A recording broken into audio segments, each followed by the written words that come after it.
Gaming pre-show, where we play every video game in order of release, and I can understand if you haven't seen all the video games we've played, because I think we have the most videos of any YouTube channel. At least all the YouTube channels that I know about don't have as many videos as we do. We currently do 30-minute episodes or segments of the video games, but we're going in order of release. Every single video game, all consoles, all handhelds, all computers, and all arcade games, and in every region, we want to see and play them all. Thanks everyone for being here for the live show. Friday night's usually the slow night. Oh, the poor little Jupiter Ace is behind me. That poor computer just barely functions. I'm hoping to see some cool games later, but I have noticed that whatever system or computer we're starting to play when it's first released now, there's a homebrew scene, and you can find games that people have made, 10, 20 years later, sometimes even further than that, which is kind of fun.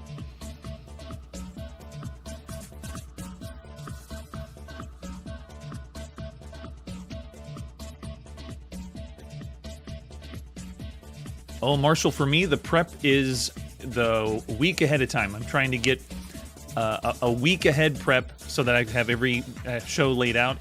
Now that we're doing a 30-minute show, I want to have some kind of big game for each episode that I can put as the thumbnail.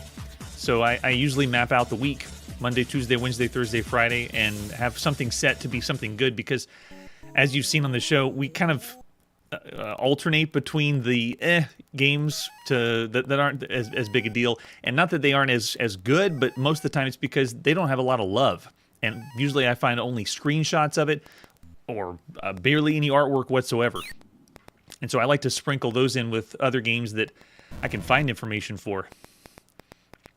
Hey, welcome in, Mark.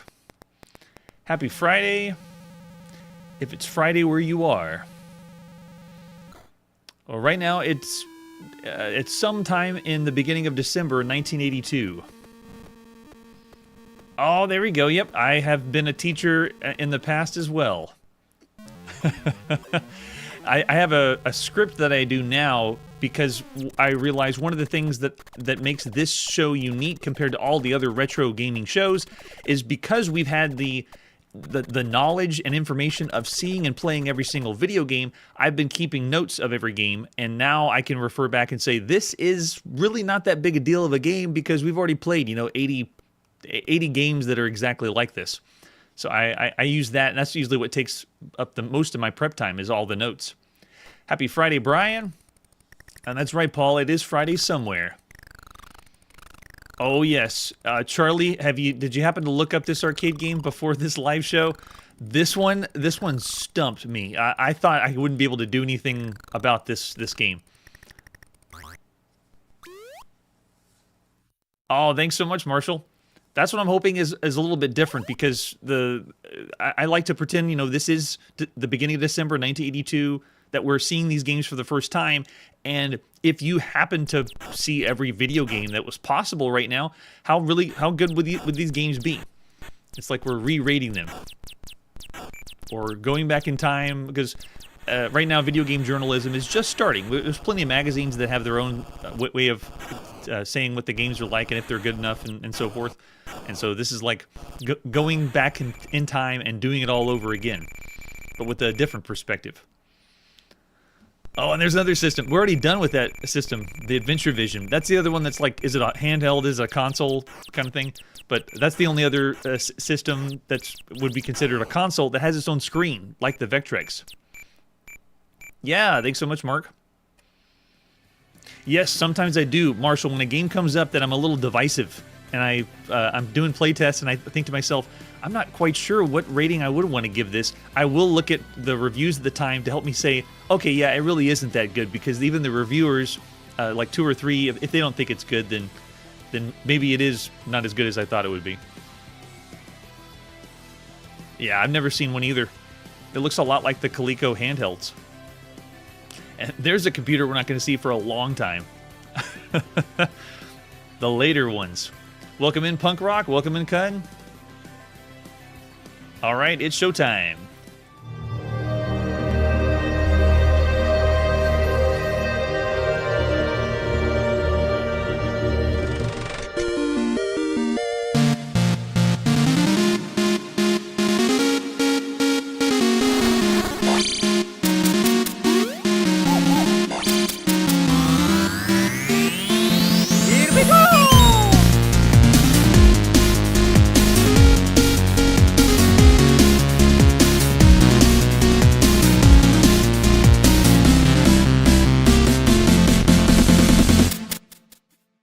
Hey, it's Chronologically Gaming, the only channel that's perpetually retro because we're playing every video game in order of release. You're definitely going to be surprised by these video games because we're the only one that's playing every single video game that's out there. Let's go to the beginning of December 1982.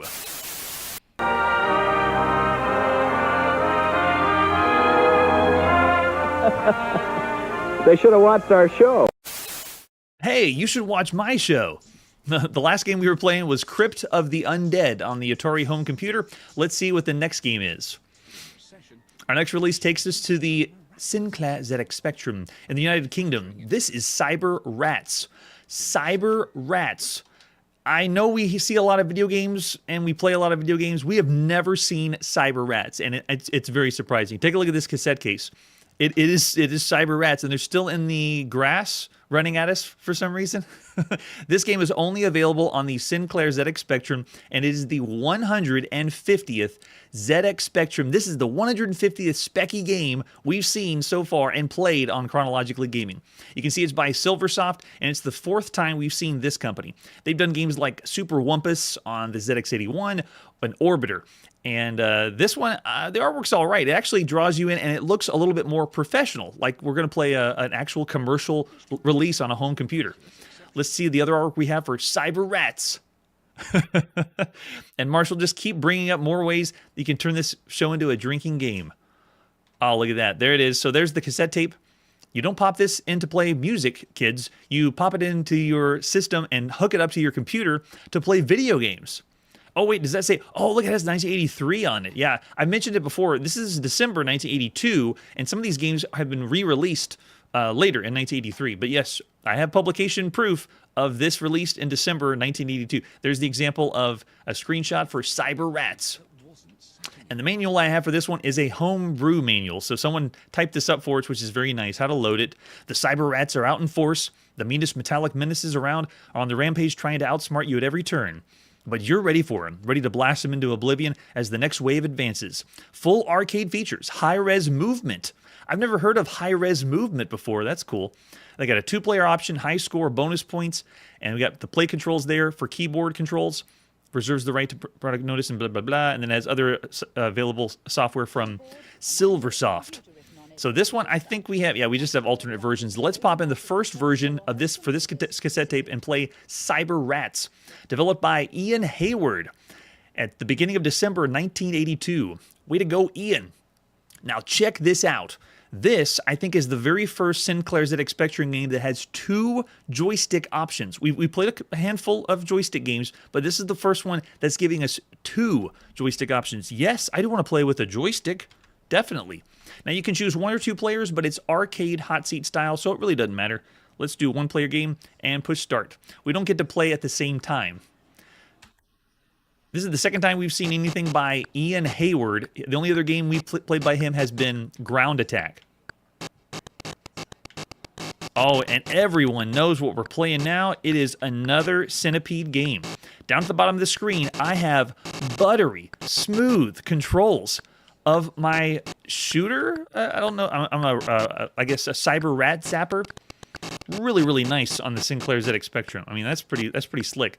But as Centipede games go, the control down at the bottom is really good, especially since they're letting us use a controller or a joystick for this. And it's different because it's not all, the Centipede isn't all in one piece. It's like in multiple pieces. It's all over the screen. But I mean, it even has things coming down that look similar to the fleas, or I'm looking for the, I haven't seen the spider-like enemy yet, but it has the destructible terrain. Look, I can tear through all of this. It isn't turning the enemies into obstacles, though. They just kind of disappear from view. The same firing mechanic, though, is here from Centipede. If I want to hold the button down, the turbo works, and depending on how far away something is when I can shoot it another shot. Look at that. Yeah, as far as the gameplay goes, man, it feels really good. It's a Sinclair ZX Spectrum game that is not too shabby. This is pretty nice. In fact, I'd argue of the shooters we played, we have played some excellent shooters. I wouldn't call this the best, but it is right now for the 150 games we played on the Sinclair ZX Spectrum, I would say this is probably top 10 of all the games you could play right now on the Sinclair ZX Spectrum. Is that all we got? Do we push S again? Oh, we do. After our 3 lives, if you look at the top left, they're keeping track of our 3 lives, which is kind of nice. All right, so we call these fixed shooters. This is the 406th fixed shooter that we played on Chronologically Gaming across all systems.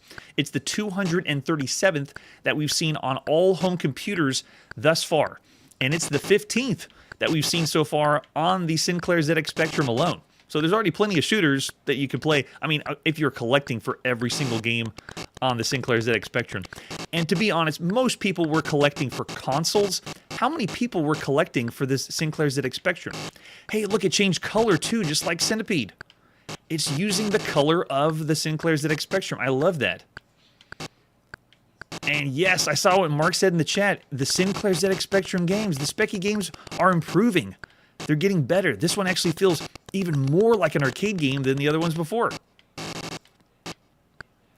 As far as presentation goes, it's minimal, though. There's not a whole lot of bells and whistles, not anything they're doing particularly different than we've seen with other Centipede-style games.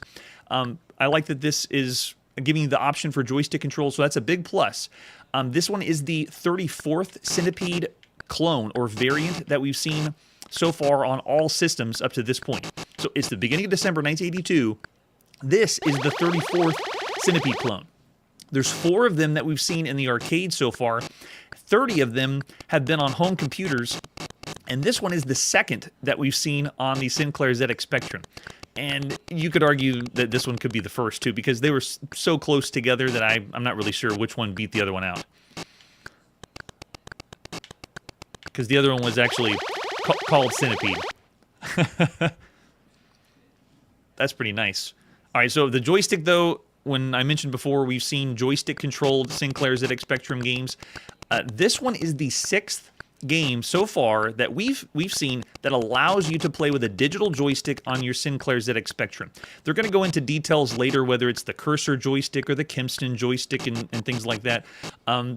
So far, the games we've seen have been Flight Simulation, which is pretty cool for a flight simulator game. Star Warrior, which that I would argue is the better shooter, if you wanted to twist my arm. Star Warrior would be the better of all the shooters right now you could play on the Sinclair ZX Spectrum. There's also Planetoids, Star Raiders, and Airliner that allows digital joystick control.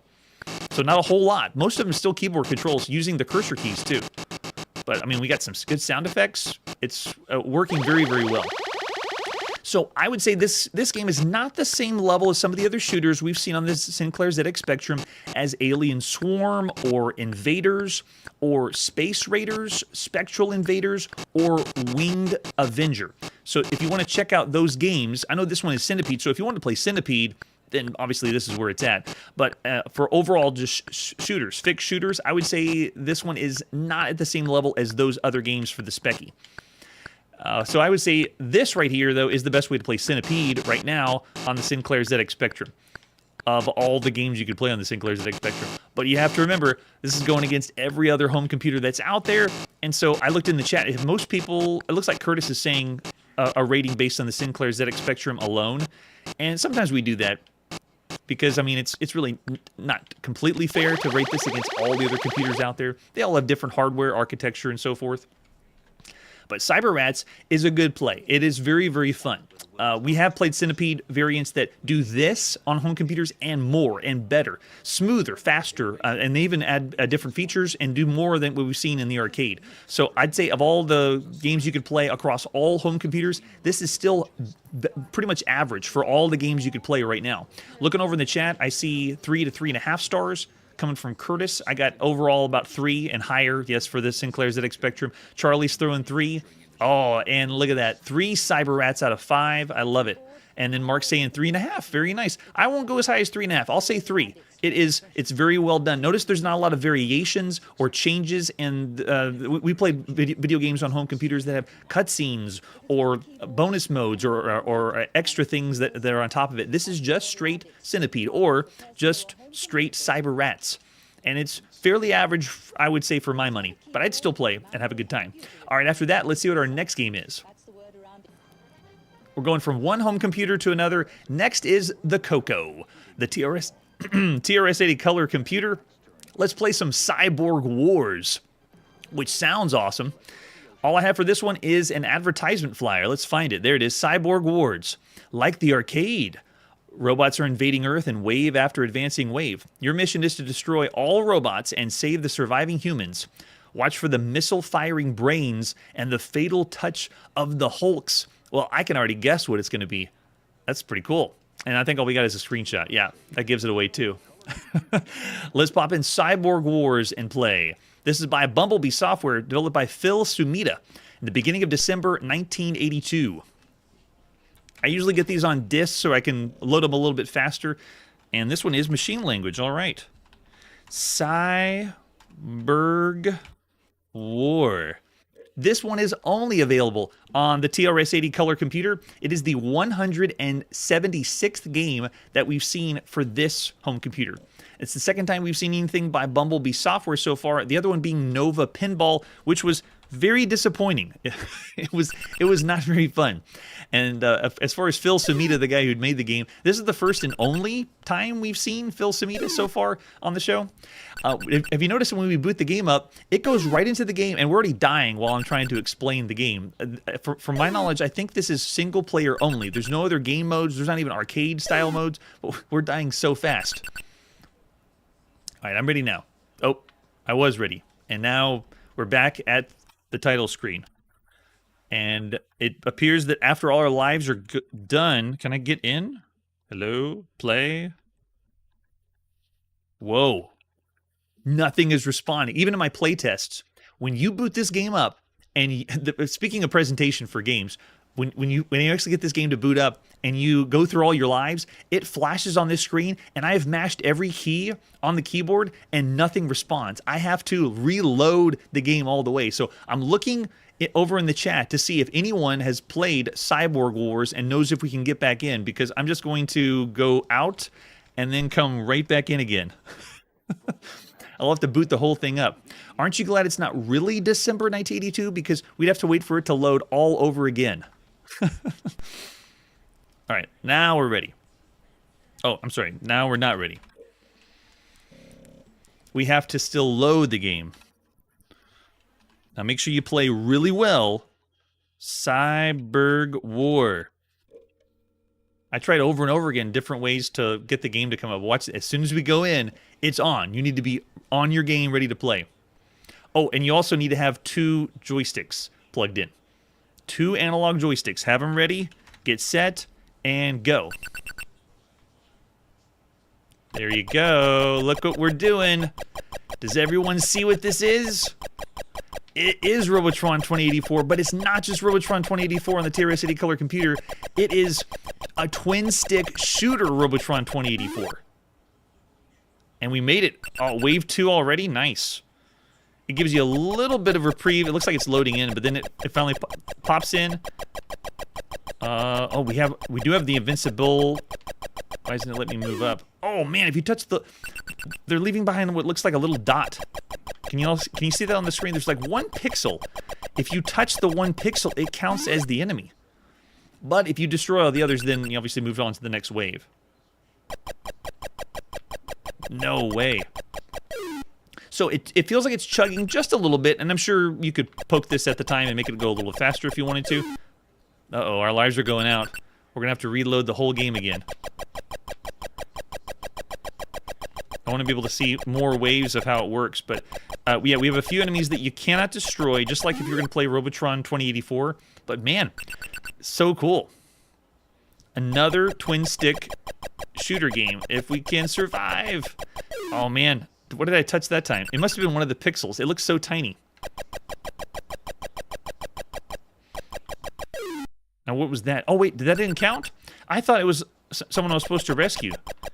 Because in Robotron 2084, you do have that circle that's in the top left. It looks like that is not a humanoid. Oh, it must be a mine that you're not supposed to touch.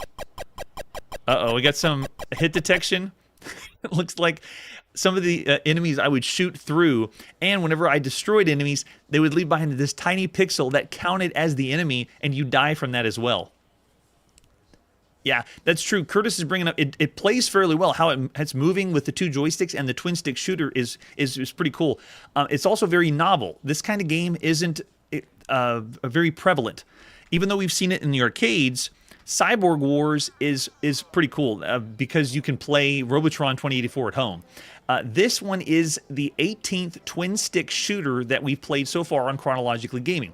It's the 7th that we played at home, depending on which joysticks you're using, and it's the 4th that we've seen for the TRS-80 color computer. The Coco was one of the first computers that had the twin stick shooter gameplay. Color Meteoroids and Space War that we also saw on the Dragon 32 was on this, and Microbes. So it's like they did this idea first, and the other home computers started to do it as well. It's using still analog joysticks, but a dual joystick video game using two joysticks for the game, no matter if it's a shooter or not. This one is the 35th video game that we've seen so far. 35 video games that are using two joysticks to play, or at least let you have it. This one's ripping off Robotron 2084. It's the 8th video game we've seen that's done that so far. The very best that you could play on any home computer right now that's ripping off Robotron has been Arena 3000 on the Atari home computer. This one doesn't even hold a candle to that. That one is amazing. We also have seen a game called Metamorphosis on the VIC-20, Video Mania on the VIC-20, and we also saw Robot Battle on the Apple II and one other home computer as well. Robot Battle, I would say, still is a little bit better than this one. So this one, while it's very rare to play a Robotron game, because you can see that there's not a lot of options in it. Once you get in the game, though, it is fun to play Robotron, but there's not a whole lot there. I'm looking over in the chat, and I see, oh yeah, here we go, 3 to 3.5s. Oh, and Curtis is already bringing up another one, RoboTac, which we haven't seen yet. That one's not available right now. James at 2.5 to 3 stars. Paul's throwing out 3s. I see mostly averages, so we get above average coming from Charlie for all the games you could play across all home computers. Oh, and then Marshall, if you're a fan of twin stick shooters, another above average rating. So yeah, I would still say I don't want to push it as above average. I'm still going to say very average for all the games you could play across all home computers. 3 stars for Cyborg Wars. It had greatness if they added a few more features and options, and for some reason, if someone could tell me how in the world to get back in the game after I die. Otherwise, that's pretty harsh. Can you imagine playing video games where when you die, you have to reload the whole game into memory? It'd just be very painful. You would want to play harder, I guess. All right, so after Cyborg Wars, let's see what our next game is. All right, coming up next, we're going to the arcade to play Dark Planet. And Dark Planet is a very rare arcade game. To get this to work, to find this in the wild, please let me know if you've ever seen this, because we're going to do our best to show you through emulation what Dark Planet is like. Let's check it out together. So this is the advertisement flyer for Dark Planet. This one is only available in the arcade. It's never been ported anywhere. Fabricated, been part of compilations to my knowledge. It's the 568th game that we've seen in the arcade so far. And if you look in the top left, this is by Stern Electronics. The 22nd time that we've seen this company. Most of Stern in the beginning was just publishing games, but there's a few things they've done at home. They've done an Astro Invader for the Arcadia 2001, and on the Atari 2600 and the Vectrex, they've done Berserk. This is the 19th video game that they've ever been involved with so far in the arcade. They did Armored Car, they did Moon War, Stern has done Anteater, Tasmania, and then of course Berserk and Frenzy. So this one's a completely different game. Take a look at that advertisement. It's rated R for revolutionary. And that's true. Once we get into this game, there is no other game like this. And here on Chronologically Gaming, we like to find something new and fresh, because after seeing and playing every single game, we get used to all of the Space Invaders clones, Frogger clones, Donkey Kong clones. When we see something that we've never seen before, this is that. It is a totally different new game. Rated R for revolutionary. I love it. And it's a journey into the third dimension. And I will explain why. At the back of the advertisement flyer, they have lots of stuff about what Stern's giving us. Dark Planet has depth. Its third dimension is really there. Battles are fought on 2 planes, the upper atmosphere and the planet's surface. Ammunition zaps between them. So you can use your travel from the top in the atmosphere of this planet and down to the planet's surface and travel around almost like a tank or a vehicle on the ground. Cool advertisement. And then right above my head is the example of the arcade cabinet. And there it is. This arcade cabinet is very, very different and very special. The control panel consists of a spinner and some buttons. The display is through a first plexiglass screen that's only a few inches in width. And when you look through it, you're looking through at an angle down on the game because the game is displayed on two different planes of glass. And so when we actually play this, you're seeing one layer in one color on one pane of glass and then another layer on another color in another pane of glass, and it gives this pseudo 3D effect. It is a three-dimensional game, but it's 3D done like nothing we've seen before. And there's the arcade PCB. Oh yeah, Mark, I give the cabinet 5 stars too. It looks really good. So there's our control panel. Got the massive speaker on the side. Our controls are fire. Our controls are thrust and laser. We got fire and laser. And then we have the spinner to rotate your craft. You can see they're giving us a little instructions like how to laser down below, blasting volcanoes, descending to the planet, how that works, burning bunkers, and then trying to blow up the different places on the map, because there's like generators or bases that the enemy has, and you want to blow up the bases and maintain the fire. And there again is what the controls for to play the game. There's the arcade marquee. This artwork that they've done for Dark Planet is not the same as something like Joust, but it's different and it's very stylized extremely well, and it reminds me of something that Atari would have done. So Stern did a great job with this, and maybe they were betting on this one to be something revolutionary and new. And I don't really know how well this one sold, but I can tell you that it's different. This is very different. So we only have an example of screenshots, but they can't do it justice because you got to play this in 3D. Let's take a look at the manual and see if we can have a better understanding of how Dark Planet works and what it is. So that just goes right into it. The object of the game is to get all 3 bases burning at once and keep the bases burning. When the game first starts, you'll see 2 fighters and tracks laying jeeps appearing from a bunker below you. You can destroy the fighters, you can destroy the jeeps from above using the laser button. It kind of like shoots a shot down below to where the ground is. The track laying jeeps are trying to build a loop of tracks so that the laser train, which destroys everything above it, has maximum mobility. When the laser train appears, a protective fighter appears with it. You have to destroy this fighter with your laser from above before dropping down to the lower level to battle with the laser train. After you destroy all the jeeps and the laser train on a loop, you can then attack the bunker on that loop and then set it on fire. You move back and forth between the upper level and the bottom level using a transport tube, and I'll show you what that's like too. Occasionally, fighters will come on the transport tube to the upper level and attack you if you stay too long without dropping down to the lower level. So you have to actually go back and forth between the 2 different levels. Randomly, there'll be a volcano that'll start to erupt and start to cover the screen in blue. You have to shoot the volcano with your missiles to stop the eruption and must be on the upper level to shoot the volcano. If the eruption covers the screen, you will be completely destroyed. When the attackers are below you, use your laser button to destroy them. When attackers are on the same level as your ship, use the missile button to destroy them. The laser train has no defenses on the lower level, but will destroy everything above it. And this explains what the loops are worth and what all the points are worth if you are good enough at this game, because this video game is very difficult. Not only explaining it, if everyone's not asleep after that explanation, to actually play the game is a whole nother thing. Now, this is bringing up the maintenance of the filters for the mirrors, but I wanted to show you a little bit of how this works on the inside. Take a look at how this game is displayed. Does everyone see this? The arcade cabinet has this small viewport with the controls. When you look inside, there is mirror planes at an angle that you're looking down. The screen, there's the CRT, is pointed up to reflect off of the mirror down below to give the...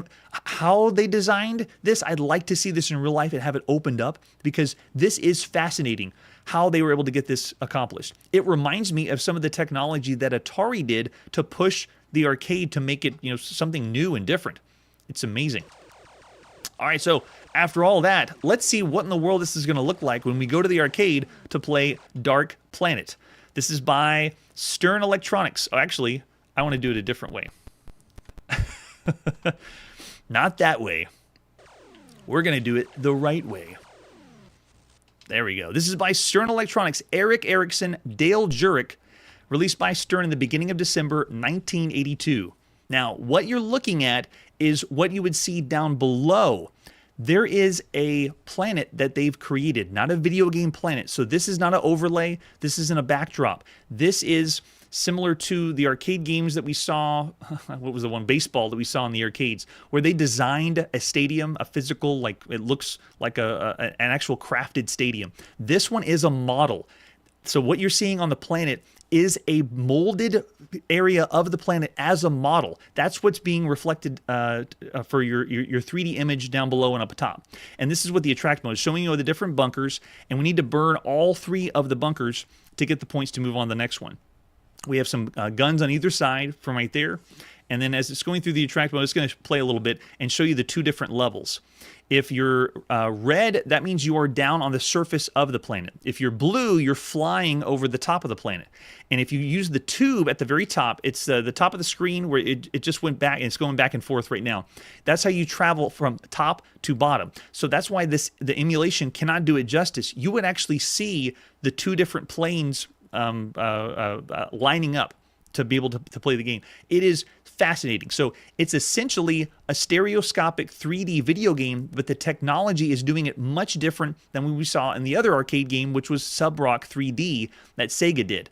So it does have an overlay a little bit on top of it, but this is more than that. This is more than overlay. This has a whole planet that they created as a miniature inside the arcade cabinet. How in the world did they manufacture a whole planet inside? It's amazing. Yeah, very, very innovative. And the 3D way they're doing this is all brand new. It is incredible. Okay, so let's see if we can go in and see what the game's like. All right, so we saw the attract mode. Let's put a coin in. And the way this starts is you just shoot. And you can see right here, I am at the bottom left. I'm just going to move around flying at the top of the screen so you can see how it works. When I fly as the ship, I'm flying on the top. And I can fire and shoot other blue things at this level. So there's other planes that will come after me. And I've already died really fast. The way that you are controlling this is spinning with the spinner, then you push one button to thrust, and then you have another button to laser down below. And you can see I can laser and blow up stuff on the lower level, like these trains. Oh, but watch out for the base that's moving around. I have to go down to get the base. Let's do it again. And you also have the fighter planes that's moving around. I have to go down to get the base.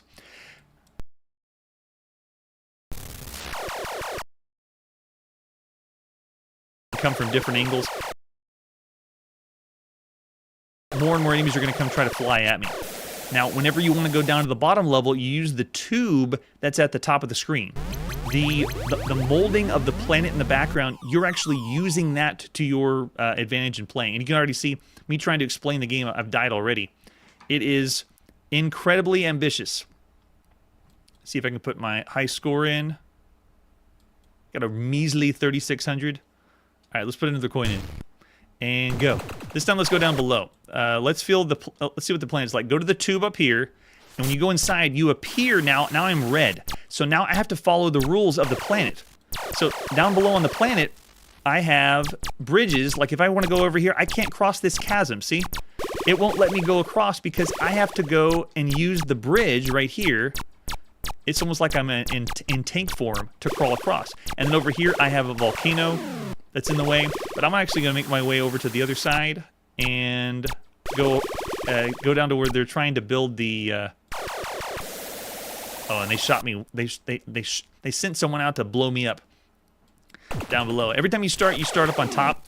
Let's go down and bomb a few things and tear up their plans. The reason the game's very difficult is you have to be spot on for your shots. Firing like right now in this mode on the top level, when the aircraft comes after you, you have to be really quick. All right, so let's try it again. Let's go over on this side and go across the bridge. And shot me. You have to also blow up the enemies on the ground to get to the base. From my knowledge, you can't blow up the base and start catching them on fire if you are above the planet. But if you're down below, that's how you get the base on fire. I got an even lower score that time. I'm going to include some links down below where you can see the actual arcade cabinet performing and how you play it, but it still doesn't do the game justice because you have to see it for yourself. It's like telling someone to watch a movie in IMAX 3D. You can't just explain it or show them how to do it unless you have the technology for it. All right, so let's see. I want to get let's bomb all this down here. Die. That's better. I see you can shot that ship down pretty good, and then I can go over on this side, go down to the bottom row, and let's tear them up. Oh, and they blew me up. I have to be able to get in to where the base is and catch it on fire.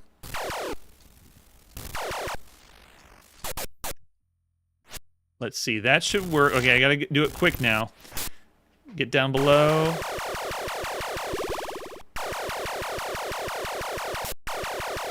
Okay, looking all right. Oh, they brought the ground one at me, and it still got me. It's also tight where when you're moving and maneuvering around. It's very difficult to get your ship lined up in the right spot. You can see I didn't line up to get into the tube. And there we go. Now we're back down on the ground. But the two ships right over there just shot me from across the site because the second base started to take over. There's 3 bases that slowly start building up, and you have to destroy them before that. Got a slightly better... Oh, wait, no. Yeah, we got a slightly better score, but still, it's very, very difficult. And even though I've had some play tests for this game, I still haven't done very well. I mean, look at the scores that I've put out. It's measly. Yeah, and I would love to know where you can play this one. I have heard the Galloping Ghost has this, or at least it did a few years ago. I don't know if it has it right now. All right, let's do it again. Bomb the top. From the top, take them out, all of them. And this one too. Let me see if I can get... Oh, did he just transfer? Yeah, he did. He just transferred from bottom to top. He's hiding behind the volcano. He tried to shoot me, but I got him. All right, let's go down across the bridge.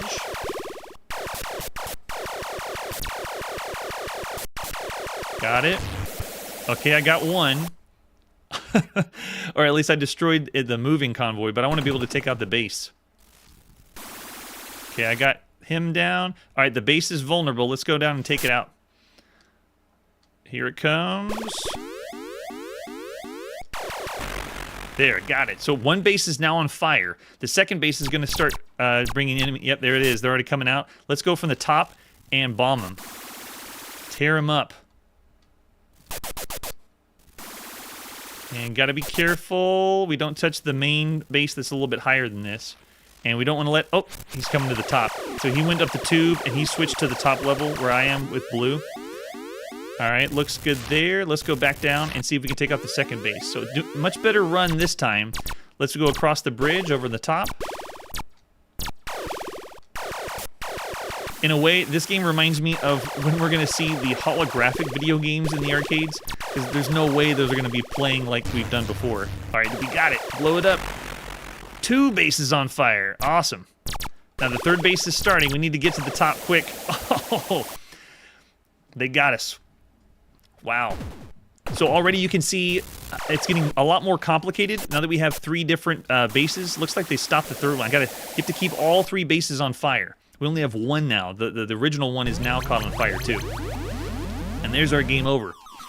But it is really cool to be able to play a video game that's mixing real-world elements, a miniature model inside the arcade cabinet that's being projected with mirrors of 2 different panels for an atmosphere of the planet, and then down below on the surface. So all this, it would look like you were playing on or driving around on the planet because it would be projected down on the bottom layer. So cool. So at this point, there are video games that are similar to this, or games we've seen with this kind of play control. We call these multi-directional shooters, and we've seen them since the very beginning with games like Galaxy Game. You know, you spin the ship around and you fire. That's how this is controlled, but with a spinner. I'll just let the attract mode go.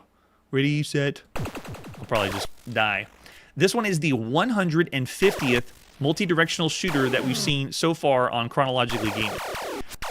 And we've seen these since the very beginning. In 1971, these were the first two games that we saw. They were multi-directional shooters.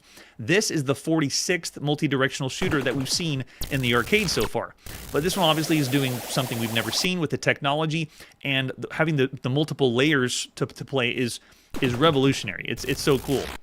So this game, if it's going to compete against the best of the best that you can see and play in the arcade right now, I would say it has to compete against Asteroids. It has to compete against Asteroids Deluxe. It has to compete against Black Widow, Bosconian, Lost Tomb, Robotron 2084 that we just mentioned, Space Fury, Strategy X, Time Pilot, and Victory. Those games that I just mentioned, I have given 5-star ratings. Like they are the best of the best that you could play right now in the arcade.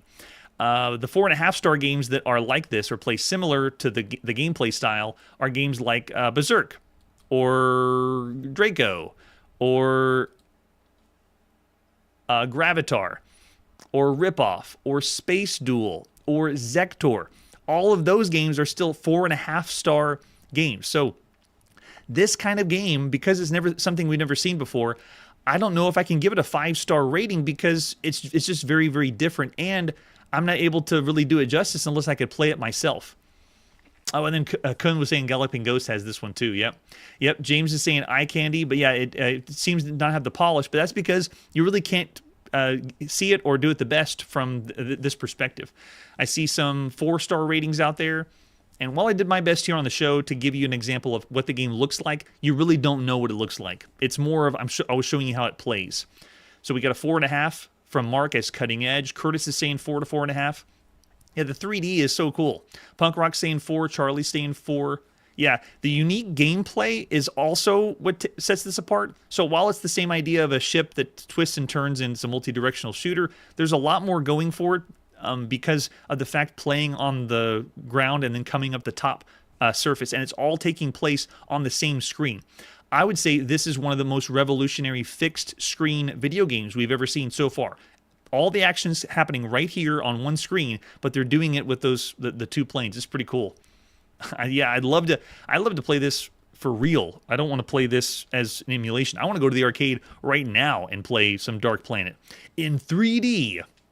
So of all the games you could play right now in the arcade, I wouldn't call this like top tier 5 stars. I don't want to say this is like up there with some of the best arcades games you could play up to this point. Technology wise, maybe. Sub-Rock 3D was stereoscopic 3D and using like the beginning of superscalar technology. That one was another example of cutting edge technology. Yeah, then I see Kun doing the math. Dan's saying 4.5 stars for everything you could play or see in the arcade right now. It's just it's so good. I want to call this still one of the best things you could play in the arcade. It's an arcade experience. So I don't want to drop down and say 4 stars. I want to say 4.5 stars. You got to play it for yourself and understand how the game works, and taking care of things on the ground and then taking care of things in the air. And then it's just a fun experience because as I've done, you saw on the show, taking out the bases, it's been a blast. So much fun. Oh man, yeah, right? Only 67 is what Charlie's saying? That's interesting. All right, that is where we run out of quarters, and now it's time to put the video game playing on pause. This quest is never going to end. We're going to play and see every single video game in order of release, so we'll be back next time on Chronologically Gaming. We're using our radar scanner, smart bombs, and hyperspace power to protect the planet from alien assault. But this time, it's brand new on the Atari home computer and the Atari 5200 Super System. That's it for today, and like I always say, be sure to take care of your rat infestation before they become cyber rats. Hey everybody, thanks for checking out the channel and joining me on my quest to play every single video game in order of release. We'll be streaming live every weekday at 9 p.m. Central, so join us and let us know if we missed any games along the way. This video would not be possible without Launchbox, RetroArch, and MAME. Tell all your friends there's some crazy guy named Chronologically Gaming trying to play every single video game. We have links down below that'll send you to places like our Discord and Patreon, and one that says all the video games we've ever played. If you go there, it's a list of everything, and you can click right to the game you want to see. Chronologically Gaming is the name to look for. We are perpetually retro, and we will catch you next time.